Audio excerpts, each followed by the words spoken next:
Well, welcome back to the channel there, Papa's Posse. Once again, it's time for Papa's Comic Books. A little bit of coffee and more. Okay, before we begin, don't forget about that QR code right there. You hit that QR code, take it to my YouTube, my eBay, and my Instagram page.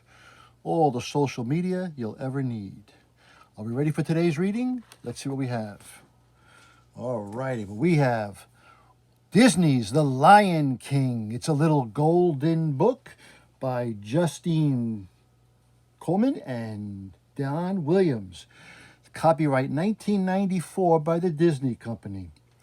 Alrighty, don't forget before we begin, please hit that like button, please hit that subscribe button, and leave me a comment. Tell me what you thought about it. Alright, for all you little Lion Kings out there, let's get to it. The Lion King, Justine Corman, Don Williams. From the smallest ant to the largest elephant, every living thing has a place in this great circle of life. Mufasa's place was king of the lions. Sarabi was the queen, and their newborn cub, Simba, would one day take his father's place as the Lion King. But on this day, like little Simba, rested in the hands of the wise baboon Rafiki, who sprinkled the cub with dust and welcomed the future king to the great circle of life. Mufasa's brother Scar did not attend the ceremony. He was not happy that Simba was next in line to rule the Pride Lands, for Scar had always wanted to be king. Time passed and Simba grew. Early one morning, Mufasa took him to the top of Pride Rock. Simba, look, he said, everything the light touches is our kingdom. Wow, the young lion said. Then he asked, what about the shadowy place? Ooh, that's beyond the borders. You must never go there, Simba, warned Mufasa. Little Simba found Scar running on a rock. Simba proudly told his uncle, someday I'm going to rule the whole kingdom. Well, everything except the shadowy place. My father said I can't go there. He's absolutely right, Scar slyly agreed. An elephant graveyard is no place for a young prince. Only the bravest lions go there. As Scar knew, Simba wouldn't want to prove that he was brave, so he said nothing as Simba hurried off to his friend Nala and asked her to explore the mysterious Shadowlands with him. When the friends arrived at the Shadowlands, they discovered an eerie place filled with elephant bones and spurts of steam. It's so creepy, whispered Nala excitedly. Come on, said Simba, let's check it out. Zazu, the king's minister, had been looking for cubs. When he caught up with them, he warned, we are too far from the Pride Lands. It is dangerous. But Simba only said, I laugh in the face of danger. Ha ha ha. Hee hee hee hee hee. The strange laughter belonged to three hideous hyenas, Banzai, Shenzai, and Ed, who slinked out from under an elephant's skull. When Zazu told the hyenas he was Mufasa's minister, they realized that Simba was the future king. He's a king fit for a meal, Banzai snickered. Banzai. The hyenas chased Simba and Nala until the cubs were trapped. Suddenly a thunderous roar rattled rocks and bones. It was the roar of Mufasa, the Lion King. The frightened hyenas ran away. That evening, Mufasa had a talk with Simba. I was just trying to be brave like you, protested Simba. Mufasa shook his head. Being brave doesn't mean you go looking for trouble, he replied. Dad, Simba asked suddenly, we'll always be together, right? Mufasa gazed up at the sparkling heavens. The great kings of the past look down on us from those stars, he said. Whenever you feel alone, remember that those kings will always be there to guide you, and so will I. Although Scar was angry with the hyenas for letting Simba survive, he made a bargain with them. If they helped make him king, they could have their run of the Pride Lands. So Scar brought Simba to a vast gorge and promised the cub a wonderful surprise if he would just wait on a certain rock. Scar then signaled the hyenas. Man, he's a bad guy, that Scar. The surprise turned out to be a stampeding herd of wildebeests, with the hyenas urging the herd on. The earth trembled, dust choked the air. The wildebeest ran from the gorge, heading straight for the Simba. He sought safety in a tree, but the branch bent under his weight. Oh no. Just before Simba fell beneath the pounding hoofs, Mufasa grabbed him and carried him to a rocky ledge.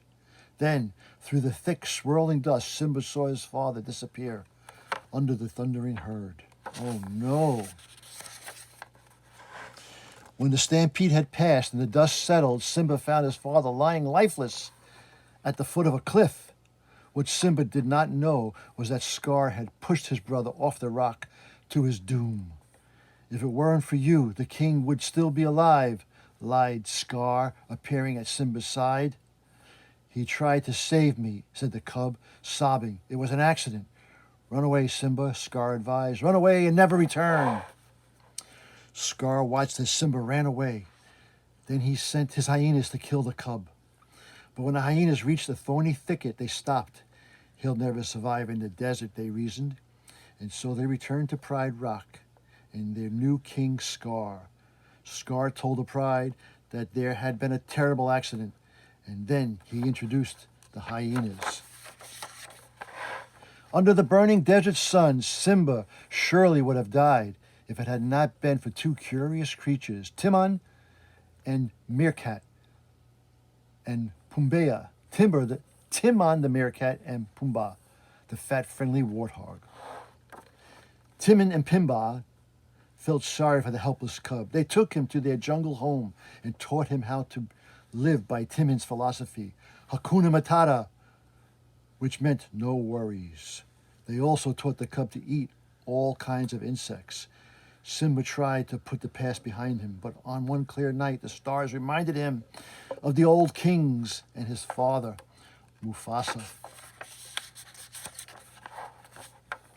Then one day, a lioness chased Pumbaa. Simba rushed to protect his friend, but the lioness flipped him on his back, the way Nala used to do. Nala, he cried. Simba, the lioness said. I thought you were dead.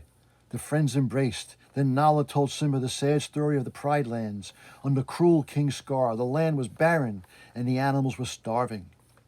Hyenas were everywhere, but Simba refused to return and take his place as the Lion King. In his heart, he did not feel worthy. That night, wise old Rafiki found Simba alone. Who are you? Simba asked. The question is, who are you? Asked Rafiki. I'm not sure anymore, Simba confessed. You're Mufasa's boy, the baboon declared. He led Simba to a small pool. As Simba stared, he saw his father's face in the water. Then he heard from his father's voice, Simba, look inside yourself. Mufasa commanded. You are my son and the one true king. You must take your place in the circle of life.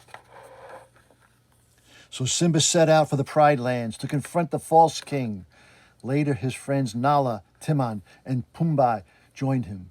As Simba approached Pride Rock alone, Scar saw what he thought was a vision. Mufasa hadn't he killed the Lion King himself? Was this a ghost? No, it was Simba. I'm surprised to see you alive, sneered Scar. I've come back to take my place as king, declared Simba.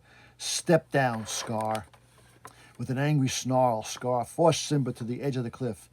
As Simba struggled to hold on, Scar leaned down and whispered, Here's my little secret, Simba. You didn't kill your father. I did. Now Simba knew the truth. All this time he had been an innocent.